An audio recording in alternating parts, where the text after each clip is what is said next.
Hello everyone, and peace of Christ to all of you. I hope today we'll have a good time and we will learn something new. Today we have a challenge for those who call themselves Ustad in Indonesia. In fact, they are nothing but a bunch of potatoes, and they are fooling those poor Muslims in Indonesia, claiming that they have knowledge. I never met any Muslim actually have knowledge of anything.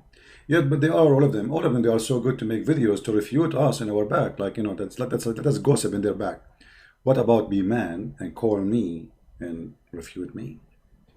The only one actually they call us, I mean, rarely you can find somebody he's a sheikh he call, and the one who call us, they are a bunch of kids, they say whatever they want. I mean, who care? We don't accept al-Bukhari, we don't accept Ibn Kathir, they don't accept anything. They make their own religion. Those people, they don't count.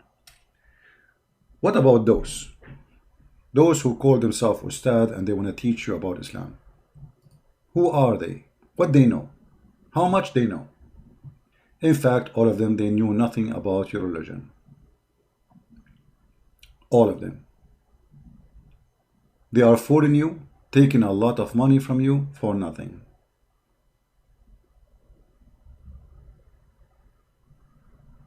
Today's challenge to the Muslims, especially those who claim to be cleric in Indonesia, is very simple. The Muslims agree that God, he gave Moses command. Where we can find the command of Moses in your book? You know, your book is scattered, and when you talk about Moses, you find yourself all over the place. All over the place. Where we can find the commands which is given to Moses in the Quran?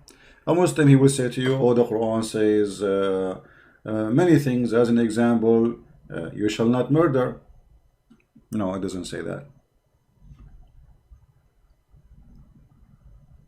The Quran command you to murder. If we go over the commands here in front of us, you say, you shall not, you have no, let's go one by one. You shall have no other gods before me. Muhammad, he brought a God. His name is Allah. Moses never heard of him. And not only that, he claimed that this God has no spirit.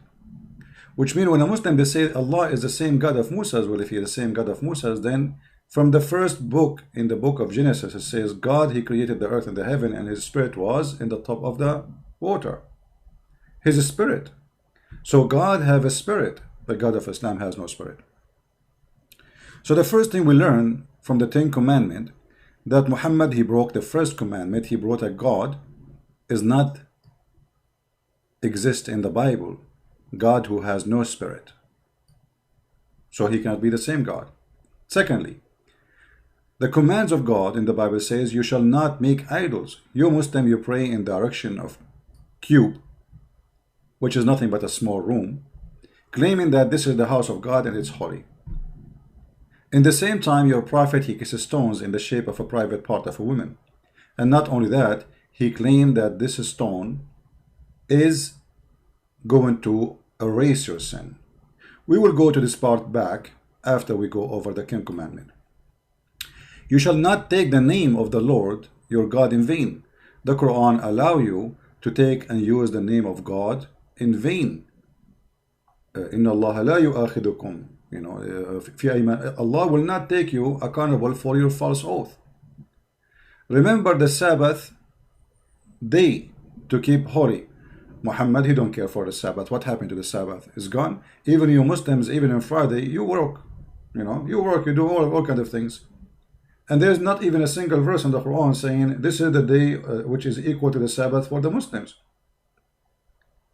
All what the Quran says in a Friday when they are called for a prayer come. Why? Because Muhammad at that time he used to observe Sabbath actually, and Muslims, they are busy doing shopping before the stores close, for Sabbath is coming by afternoon. Remember, Sabbath start by sunset, not by the second day as today, you know, we go by the 24 hours method. Honor your father and your mother. Muhammad did not honor his father, neither his mother. Actually, Muhammad, he says, my father and your father in hellfire. And not only that, he called those who they are not believing in his God, najis. So Muhammad, he called his mother and his father filthy. You shall not murder. Muhammad, he killed many people, including women and children.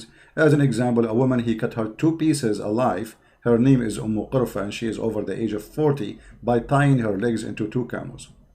You shall not commit adultery. Muhammad, he found having sex with his maids in the bed of his wife, and his wife Hafsa, she said to him, في بيتي وعلى سريري, in my house and in my bed, you filthy Muhammad.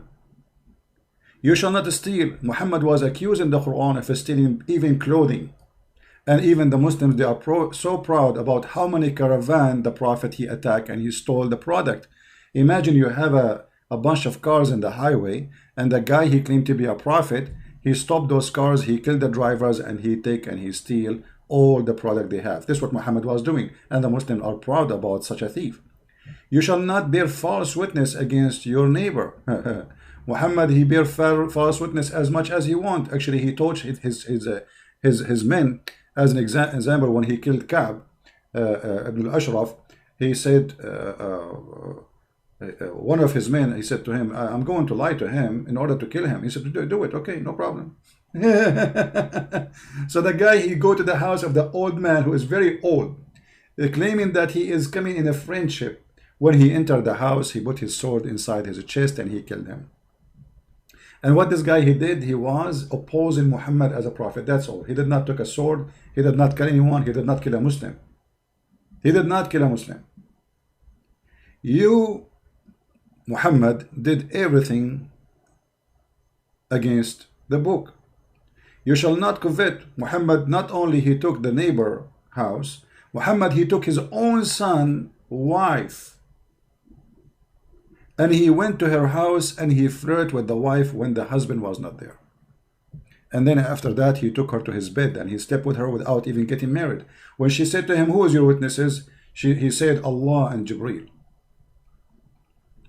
So what we learn from this? That Muhammad, he broke all the commands of God. So how he can be a prophet of God? But now we are going to focus on something, one thing at a time, for the Muhammadans, so they can do, already they are confused, already they are weak. This is a religion of weak. We will focus on this one. You shall not make idols. You Muslims kiss the black stone, and we ask you why you kiss the black stone. You say because it's coming from heaven. This is what the pagans do. Pagan, they believe that stones present God. Actually, most of pagan, they don't believe that stones are God as much. This is a stone will give them the power of God, and this is exactly what you Muhammadan do. If we go and review what Muhammad he did and what Muhammad he teach about the black stone, we will find that you are a pure pagan people. Ibn Abbas said that he used to kiss the black stone. In different hadith it says that Muhammad, he used to kiss the black stone and he cried and he said to Umar, here the tears of sorrow will come, and he used to cry in front of the black stone. Umar, he got Muhammad busted. He said to Muhammad, he said to the Muslims, well, I know that you are a useless stone and you are useless, you are harmless, neither there's no use of you and there's no harm, there's no benefit of you. Read the hadith. And this is coming from Bukhari. But then why Muhammad then he kiss it if there is no benefit from it? It doesn't make sense.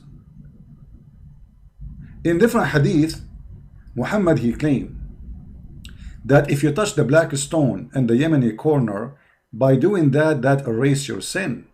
And as you see, this is not a da'if hadith.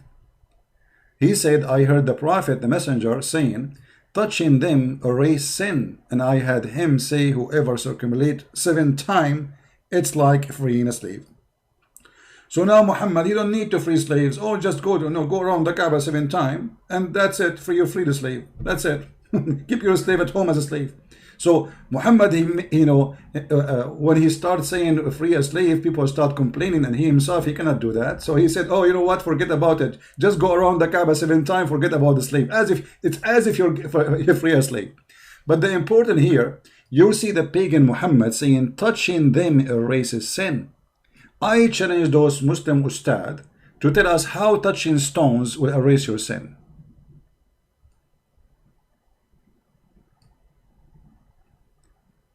And not only that, Muhammad he claimed that the black stone is a living stone. What does that mean? The black stone is going to come on this earth and is going to have eyes. And is going to have a tongue. And this is exactly what pagan believe, that those are stones. They speak, they have will, they have a brain, they are powerful. So look what Muhammad, he said, just said, and he did. He said that touching the stone will erase your sin, and this stone is going to be in the judgment day, is going to be a partner with Allah in the judgment day rule. What the stone will do? Allah is stupid. Allah don't know what you did. The black stone is going to witness for what you did in your daily life. That's mean the black stone have a memory which Allah has not. The Messenger of Allah said, the black stone, by Allah, he swear, Allah will raise it in the day of resurrection with two eyes by which it sees and tongue that it speak, with testifying to whoever touch it in truth. The black stone, my friend, is going to testify for you. A black stone.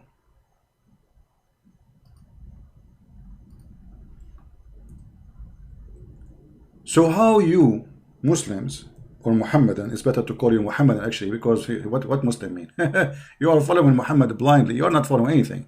You worship Muhammad. Muhammad is God for you, and Allah is the puppet of Muhammad, and all of us, we knew that this is the story.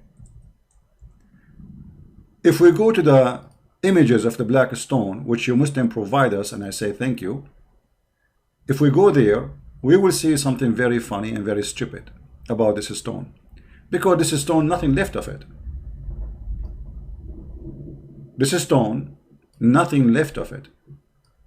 There is a little tiny rocks, few rocks fixed between wax. I don't know if you can see it in the screen. So where is the black stone which Allah is going to raise in the judgment day? Where we can find it? How this stone will survive until judgment day? It survived by putting wax. Even this stone is not exist no more. It is gone, proving that Muhammad is a fraud. Because if this stone is going to stay until judgment day, then what is this? What is this? Every few days they have to put wax around the stone to keep it look like a stone, because there's nothing left of it. Al-Qurmuti, when he destroyed the Kaaba and he made fun of Allah, and he says, hey, where is your bird? Allah, hello, where is your birds? The one who protected the Kaaba before, as in the chapter of the elephant. He destroyed the Kaaba, he took the black stone, he took it to his house, he made it Pope stone for more than 21 years according to Muslims, and yet Allah did not send his birds. And then they have to pay him money, and look, it looked like a toilet seat. And now according to your prophet, let me make it more clear, hold on.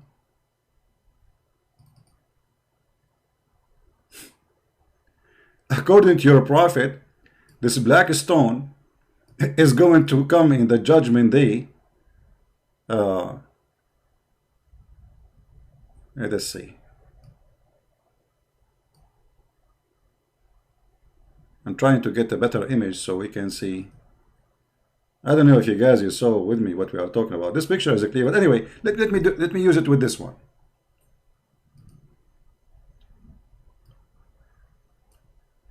The picture is in the shape of a woman private part, and all of us, we knew that. And you do not need to be a genius to notice this. But according to Muhammad, this black stone, which supposedly the stone of Allah, which is supposedly we should touch it, which supposedly it erase our sin, which supposedly is going to have eyes and tongue, which mean the following. This stone, my friend, in the judgment day is going to be in a very weird look.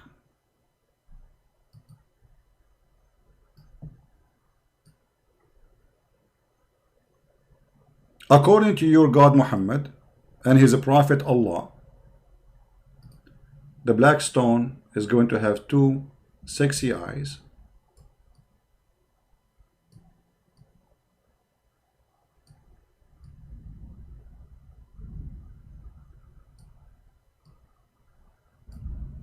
is going to have a mouth,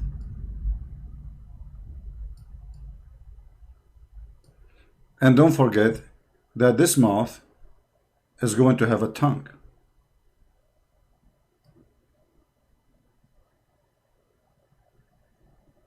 And obviously this tongue will be big because it's going to witness to more than 1 billion or maybe 2 billion Muslims by the time the judgment day happen.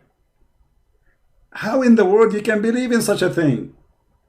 So we want the ustaz, the one who claimed to be not pagans, the one who claimed that we are not pagan, we are people who believe in God, his name is Allah, he is one God, but yet you believe in a fiction and stupid stories, and Muhammad is telling you that even this black stone is the right hand of Allah.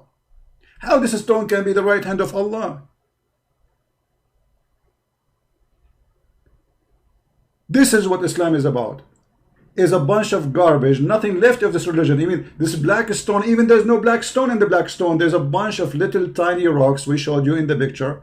And this is what the Muhammadan they have. And yet they claim that they have a stone which is going to witness for us on the day of judgment. How come Allah, he needed you to fix the black stone by wax? Let me take a selfie for this so we can publish it later. Excuse my art, I'm very good an artist. You know, like I'm born as an artist, what I can do. All right? But look at this.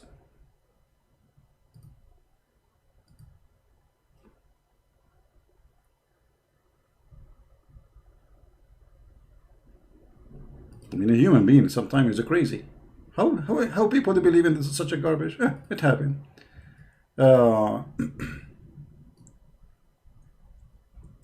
There's tons of video in YouTube showing you live on videos how they fix the black stone every few days. By doing what? By putting a very expensive wax mixed with amber, musk. So it's going to smell good. And here we go. Those are the pictures. Allah, he need a maintenance guy to do maintenance to the black stone. I thought this is a stone preserved by Allah. So now we need to do waxing. Even the black stone need waxing. This is your stone.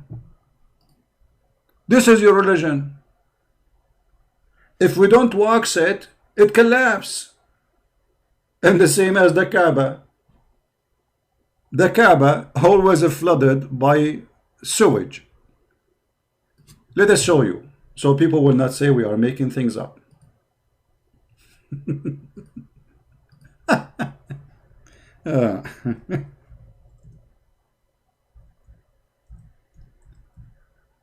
Ask yourself, if this Kaaba was chosen as a location by God, how come God, he chose the worst location in the world for the Kaaba, where always rain come and all the sewage of Mecca cover the Kaaba? And look, it looked like a pizza, what it's called, pizza tower in Italy. They fix it. This is an old picture, you know. Then they start adding cement, thanks to the American, you know, come with concrete and all those stuff. Otherwise, this Kaaba was a piece of garbage. But look at this. Allah, he chose the location. The location is the worst place in Mecca. And you know, imagine you are the most rich person in the world, not God, and you ask an engineering company to find the best location for your house. And then after a few weeks, your house is flooded by water and sewage. This is the house of God. Let us assume that Allah, he made a mistake and he put the sewage house there, I mean the Kaaba. Can't Allah, he make a miracle and he lift up the ground up so the sewage will not cover it? I mean, come on, just lift it 3 meters up. Can't Allah do that? No, he cannot. He's a potato. This is the house of God. If you like to learn how to swim, I can take you there. Look at the dirty, filthy water. Look at the color of the water. This is what Islam is about.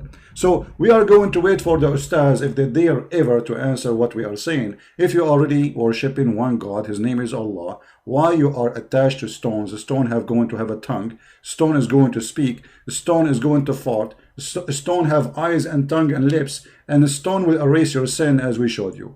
What kind of religion this religion is? Since when stones erase sin? And since when God, he have a house is covered by mud and sewage? And since when we cry in front of stones and they erase our sin if we touch them? And since when we need to pray in the direction of a Kaaba, but yet we believe that Allah is in the sky?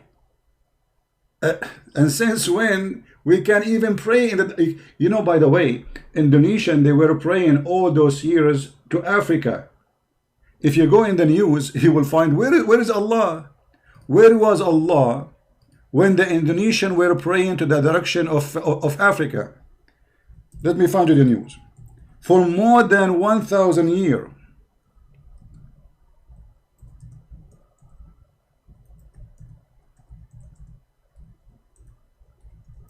Allah, He did not send you somebody to find the correct direction to you.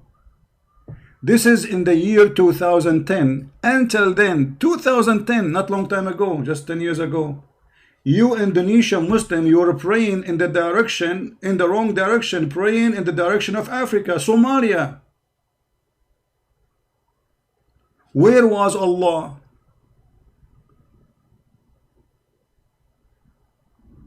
Do you see it? This just 10 years ago, imagine how many 100 million Indonesian, they pray all those 1,000 years. Praying to what? To Somalia.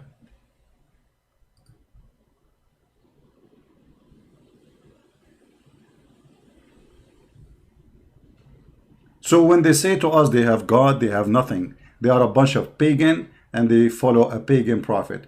Copy the video, share it with your friends. I hope you guys, people in Indonesia, will see the truth, and the truth will set you free. And this is a Christian Prince, was with you, with my love to all. I will try to come tomorrow again live on air in the morning if I can, if not the day after. Thank you.